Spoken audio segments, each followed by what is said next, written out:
नमस्कार साथियों, स्वागत है आपका भारतवर्ष के सर्वश्रेष्ठ एजुकेशन चैनल दफस एकेडमी के 15 मिनट शो बीपीएससी एईडीओ पैटर्न पर आधारित इकोनॉमी के टॉप 15 क्वेश्चन पे आपका बहुत बहुत स्वागत है। साथियों, आइए जल्दी जल्दी क्वेश्चन की शुरुआत करते हैं और चीज़ों को समझने की कोशिश करते हैं कि किस तरह के प्रश्न आपसे एग्जाम में पूछे जा सकते हैं। लगभग इसी तरह के प्रश्न आपके एग्जाम में देखने को मिल सकते हैं। आइए साथियों, प्रश्न की शुरुआत करते हैं।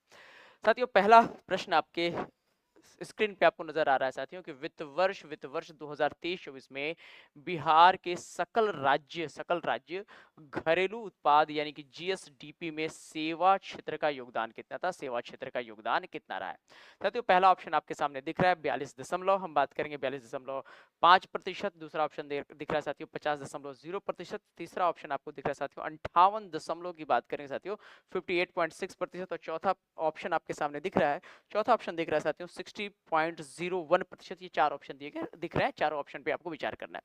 साथियों, आपको जानना चाहिए कि जीएसडीपी का आशय तात्पर्य होता है किसी भी राज्य की जो आर्थिक सीमा होती है एक वित्त वर्ष के अंदर जितनी अंतिम वस्तु और सेवाएं उत्पादित की जाती है उसका जो कुल मौद्रिक मूल्य होता है साथियों, उसी को हम जीएसडीपी कहते हैं। और वर्तमान समय में साथियों राज्य का जो जीएसडीपी है उस जीएसडीपी में आपको ये जानना चाहिए साथियों सबसे ज्यादा योगदान जो है साथियों, यानी कि हम बात करेंगे सर्वाधिक योगदान अगर किसी क्षेत्र का है, सर्वाधिक योगदान अगर किसी क्षेत्र का है साथियों, तो ये जानना चाहिए वो योगदान है सेवा क्षेत्र का योगदान है। योगदान की बात करेंगे, सेवा क्षेत्र का योगदान है। सेवा क्षेत्र इसी को कहते हैं साथियों टर्शियरी सेक्टर भी कहा जाता है। और 2023-24 के वित्त वर्ष में सेवा क्षेत्र का योगदान रहा है साथियों 58.6% रहा है। आइए साथियों अगले प्रश्न की शुरुआत करते हैं। अगला प्रश्न क्या है आपके सामने पूछा यह गया है साथियों, प्रधानमंत्री युवा लेखक परामर्श योजना यानी कि पीएम युवा का तीसरा संस्करण यानी कि थर्ड जो संस्करण है कब लॉन्च किया गया, यानी कि वो डेट या तारीख पूछी गई है। साथियों जल्दी से आपको जवाब देना है कि इसका सही जवाब क्या होने वाला है। जल्दी से इस प्रश्न का जवाब देने की कोशिश करें। साथियों हमें समझना चाहिए कि प्रधानमंत्री युवा लेखक परामर्श योजना का जो तीसरा संस्करण है साथियों, ये जारी किया गया है साथियों, ये लॉन्च किया गया 11 मार्च 2025 को ये लॉन्च किया गया है। और इसमें हमें समझना साथियों ये जो कार्यक्रम है या योजना जो है साथियों, युवा योजना है जो साथियों उन लेखकों के लिए है साथियों, उन भारतीय लेखकों के लिए है जिनकी आयु जो है, यानी कि इसके लिए आपके समझना है कि इसका लाभ जो है साथियों केवल भारतीय नागरिकों को मिलेगा जिनकी आयु साथियों, आयु की बात करेंगे, आयु 30 वर्ष से कम है, 30 वर्ष से कम है, 30 वर्ष के आयु तक के लेखकों को इसका लाभ मिलने वाला है। साथियों इसका जो मुख्य उद्देश्य हमें समझना है साथियों, मुख्य उद्देश्य ये है, मुख्य उद्देश्य ये है कि जो भारतीय लेखक हैं, भारतीय नागरिक लेखक जो हैं, उनके माध्यम से देश की समृद्ध विरासत जो इतिहास आदि और संस्कृति है उसको क्या करना, प्रोत्साहित करना। इसमें साथियों जो भी लेखक चयनित होते हैं, चयनित जो होते हैं उनको साथियों प्रति माह आपको ध्यान रखना कि प्रति माह 50,000 रुपए की राशि, 50,000 रुपए की राशि जो है प्रति माह 50,000 रुपए की राशि उनको क्या की जाती है, स्कॉलरशिप के तौर पे प्रदान की जाती है, स्कॉलरशिप के रूप में प्रदान की जाती है। दूसरी बात समझनी है साथियों, आपको यहाँ से समझ लेना चाहिए, ये जो है साथियों शिक्षा मंत्रालय के द्वारा प्रारंभ की गई एक विशेष योजना, शिक्षा मंत्रालय आपको ये ध्यान में रख लेना चाहिए, यहाँ से प्रश्न पूछा जा सकता है। और वर्तमान समय में साथियों इस योजना का क्रियान्वयन जो है साथियों नेशनल बुक ट्रस्ट की बात करेंगे, एनबीटी यानी कि नेशनल बुक ट्रस्ट के द्वारा किया जा रहा है। एनबीटी जिसको हम कहते हैं नेशनल बुक ट्रस्ट कहते हैं, इसके द्वारा इस योजना का क्रियान्वयन किया जा रहा है। लेकिन साथियों ये प्रमुख योजना है साथियों, शिक्षा मंत्रालय की प्रमुख योजना है। साथियों आइए अगले प्रश्न की तरफ देखते हैं। पूछा ये गया है, आप देख सकते हैं प्रश्नों की शुरुआत करते हैं साथियों कि वित्त वर्ष 2025 में अप्रैल नवंबर में भारत में सेवा निर्यात में कितनी प्रतिशत की वृद्धि हुई। ये चार ऑप्शन दिए गए साथियों, चारों ऑप्शन पे जल्दी से करें साथियों, आपको विचार करके बताना कि वित्त वर्ष में कितनी वृद्धि हुई है, तो आपको कमेंट करके बताना है कि इसका सही जवाब क्या होने वाला है। जल्दी से कमेंट करके बताएं साथियों। 5.7% की बातें की गई हैं, 8% की बातें की गई हैं, 12.8% की बातें की गई हैं और 10.5% की बातें की गई हैं। जल्दी से इस प्रश्न का सही जवाब देने की कोशिश करें साथियों। इसका सही जवाब क्या है, तो वित्त वर्ष 25 की बात करते हैं साथियों, अप्रैल से नवंबर माह की जब चर्चा करते हैं साथियों, तो यहाँ पे आप देखेंगे भारत की सेवा निर्यात में जो कुल वृद्धि दर्ज की गई साथियों वो 12.8% वृद्धि दर्ज की है। यानी कि विकल्प सी क्या है इसका साथियों, बिल्कुल ही सही जवाब होने वाला है। जितने भी लोग विकल्प बी के साथ जा रहे हैं, माफ कीजिएगा सी के साथ जा रहे हैं, बिल्कुल भी उनका जवाब क्या है, सही है। आइए साथियों अगले प्रश्न की तरफ देखते हैं। पूछा यह गया है कि 2011 की जनगणना के अनुसार भारत की कुल जनसंख्या में बिहार की जन हिस्सेदारी कितनी प्रतिशत है। यह प्रश्न आपसे पूछा गया साथियों। आप ये बात जानते हैं साथियों, जनसंख्या का अध्ययन है जननांकिकी या जनसांख्यिकी कहा जाता है। साथियों हमें समझना है कि 2011 की जो जनगणना है, 2011 2011 की जनगणना। स्वतंत्र भारत की जनगणना की बात करें साथियों, स्वतंत्र भारत की 7वीं जनगणना है, 7वीं जनगणना है, यानी कि 7th सेंसस है, 7वीं जनगणना है।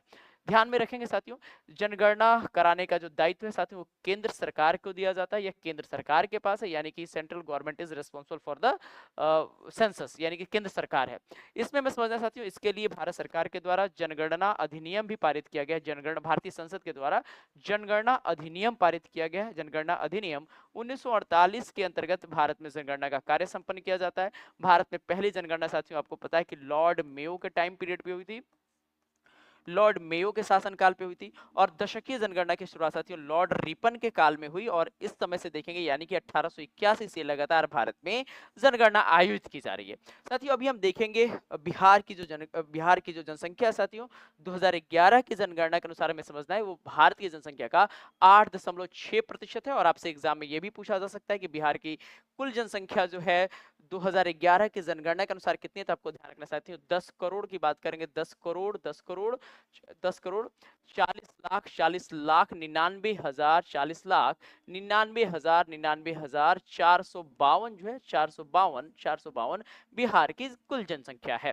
तो इतनी चीजें आपको ध्यान में रख लेनी है। और जनसंख्या के दृष्टिकोण से भारत में पहले नंबर पर बात करें साथियों, पहला राज्य जो है वो साथियों उत्तर प्रदेश होता है, उत्तर प्रदेश है, उत्तर प्रदेश पहले नंबर पर आता है। और सबसे अंतिम पायदान पे जो है साथियों उसको हम कहते हैं सिक्किम। आप ये जानते हैं सिक्किम जो है सबसे, सिक्किम की बात करेंगे, सिक्किम की बात करेंगे साथियों, सिक्किम अंतिम है, यानी कि सबसे कम जनसंख्या वाला जो राज्य है वो है साथियों सिक्किम है। इतनी जानकारी आपके पास निश्चित तौर पे इस प्रश्न के संदर्भ में होनी चाहिए। आगे देखते हैं साथियों, आधुनिक अर्थशास्त्र का जनक निम्नलिखित में से किसे माना जाता है। ये साथियों प्रश्न आपसे पूछा जाता है, एनसीईआरटी में इस तरह के आंकड़ों का उल्लेख किया गया है। निश्चित तौर पे ये आंकड़े आपके पास होने चाहिए, जानकारी होनी चाहिए। आसान सा प्रश्न भी है, आप ये जानते हैं साथियों। निश्चित तौर पे हमें जानना है साथियों कि अर्थशास्त्र का जो जनक है या आधुनिक अर्थशास्त्र का जो जनक माना जाता है साथियों, उसको हम कहते हैं एडम स्मिथ कहा जाता है। यानी कि एडम स्मिथ को हम आधुनिक अर्थशास्त्र का जनक मानते हैं, एडम स्मिथ को आधुनिक अर्थशास्त्र का जनक माना जाता है। इनकी साथियों प्रसिद्ध पुस्तक 1776 में प्रकाशित हुई थी, जिस पुस्तक का नाम था an inquiry into the nature and causes for the wealth of nation. मैं सिंपल लिख दे रहा हूं, causes for the wealth of nation, causes for the wealth of nation की बातें की गई है साथियों।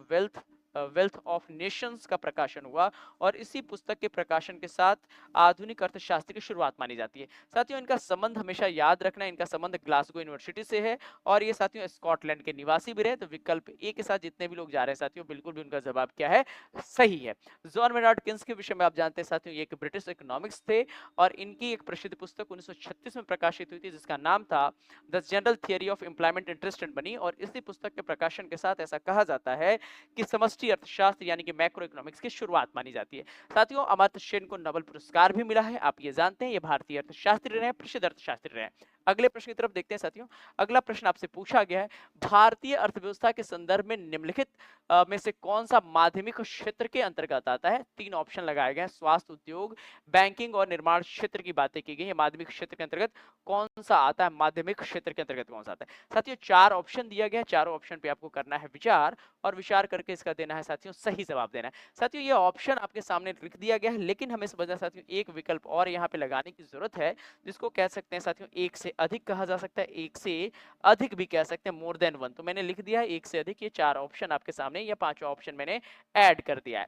जल्दी से देखेंगे साथियों, हम ये जानते हैं कि वैश्विक स्तर पर जितनी भी आर्थिक गतिविधियां होती हैं या इकोनॉमिक एक्टिविटीज होती है, आर्थिक क्रियाकलापों को 3 हिस्सों में बांटा जाता है। एक को कहते हैं साथियों प्राथमिक क्षेत्र कहते हैं, यानी कि प्राइमरी सेक्टर कहा जाता है, और सामान्य अर्थों में इसको कहते हैं साथियों कृषि एवं सहवर्ती क्षेत्र भी कहते हैं। दूसरा जो महत्वपूर्ण क्षेत्र होता है साथियों उसको हम कहते हैं द्वितीय क्षेत्र या सेकेंडरी सेक्टर भी कहते हैं, द्वितीय क्षेत्र कहा जाता है, आप जानते हैं साथियों। इसी को हम कहते हैं उद्योग क्षेत्र भी कहते हैं, उद्योग क्षेत्र या इंडस्ट्री सेक्टर भी कहा जाता है। साथियों इस क्षेत्र में आपको पता होना चाहिए कि मुख्य रूप से निर्माण की गतिविधियां यानी कि कंस्ट्रक्शन एवं साथियों मैन्युफैक्चरिंग जिसको कहते हैं साथियों विनिर्माण से संबंधित गतिविधियां क्या की जाती है, संचालित की जाती है, संपादित की जाती है। और यहाँ पे विनिर्माण से संबंधित गतिविधियों का संबंध साथियों उद्योग से मिलता है। और दूसरी बात देखेंगे साथियों कंस्ट्रक्शन कंस्ट्रक्शन भी बात करेंगे साथियों, कंस्ट्रक्शन संबंधित गतिविधियां जो है ये भी साथियों द्वितीय क्षेत्र के अंतर्गत ही शामिल की जाती हैं। इसी दृष्टिकोण से मैंने साथियों ऑप्शन ई यानी कि एक से अधिक लगाने की कोशिश की है। विकल्प ई क्या हो जाएगा साथियों, इसका सही जवाब हो जाने वाला है। लेकिन यहाँ पे एक बात जानिए साथियों, निर्माण क्षेत्र में हमें समझना है, निर्माण क्षेत्र में जिसको हम कहते हैं रियल एस्टेट कहा जाता है, रियल एस्टेट के कार्यों को छोड़कर शामिल किया जाता है। मैं लिख देता हूँ, एक्सेप्शन इसमें शामिल किया जाता है साथियों। एक्सेप्शन की बात करेंगे, इसमें रियल एस्टेट से संबंधित गतिविधियां सम्मिलित नहीं की जाती हैं, ये बात भी आपको ध्यान में रख लेना चाहिए।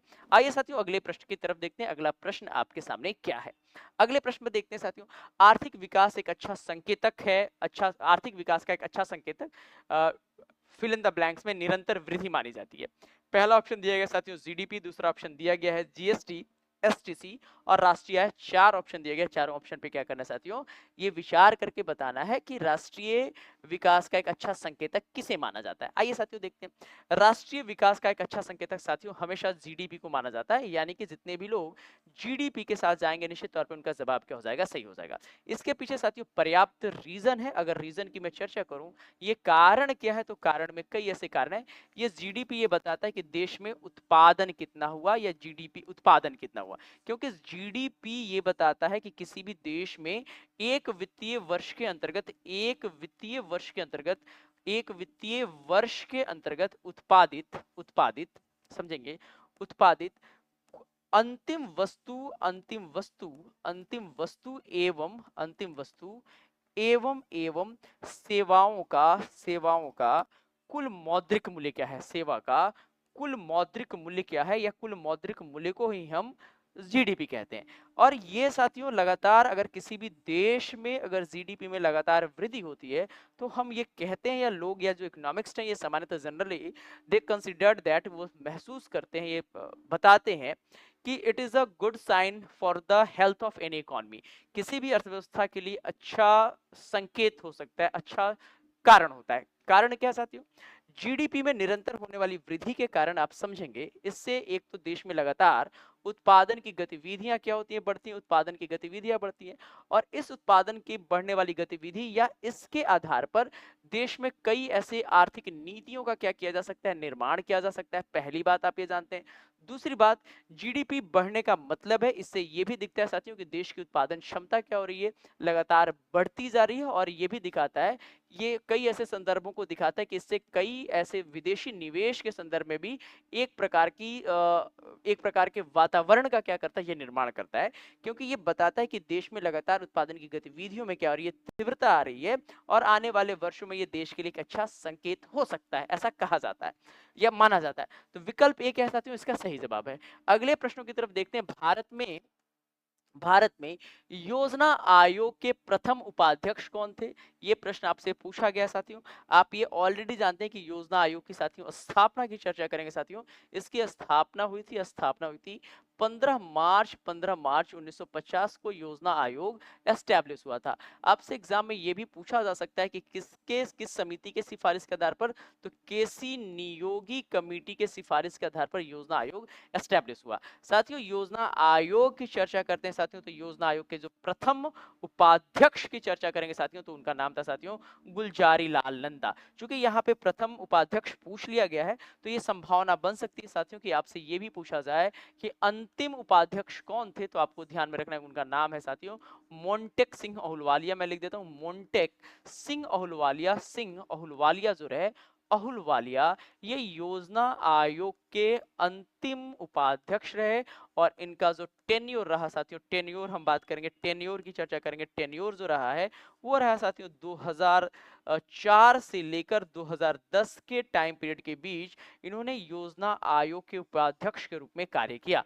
तो विकल्प की चर्चा करेंगे साथियों, विकल्प सी क्या है, इसका सही जवाब है। जितने भी लोग विकल्प सी के साथ जा रहे हैं, बिल्कुल भी उनका जवाब क्या होने वाला है, सही है।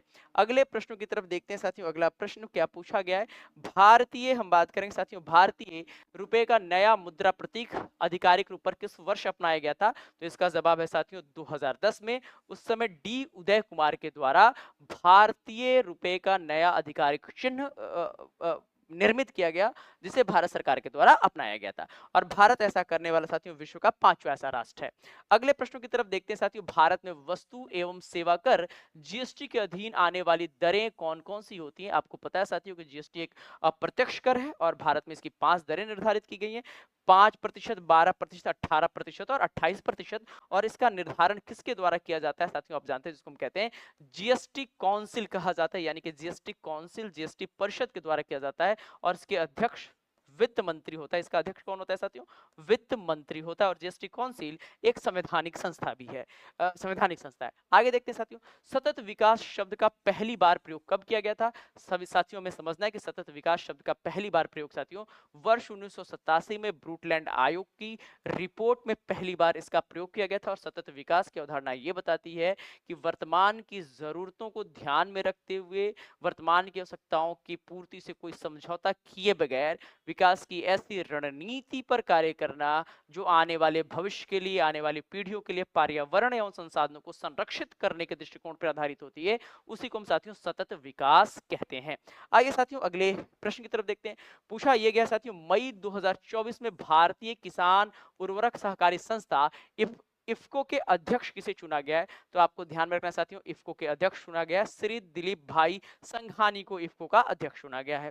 अगले प्रश्न की तरफ देखते हैं। वित्तीय वर्ष 2024-25 तक बिहार में कितने स्वयं सहायता समूहों का गठन किया गया है? तो ध्यान रखना साथियों, ये है 10,063, माफ कीजिएगा 1063.5 हजार, यानी कि 10,63.5 हजार सेल्फ हेल्प ग्रुप गठित किए गए। अगले प्रश्न की तरफ देखते हैं साथियों। औपनिवेशिक भारत की भारतीय आबादी का लगभग 85% भाग अर्थव्यवस्था में निम्नलिखित में से किस क्षेत्र पर आधारित था? निश्चित तौर पे कहेंगे साथियों, ये कृषि क्षेत्र पे आधारित था। या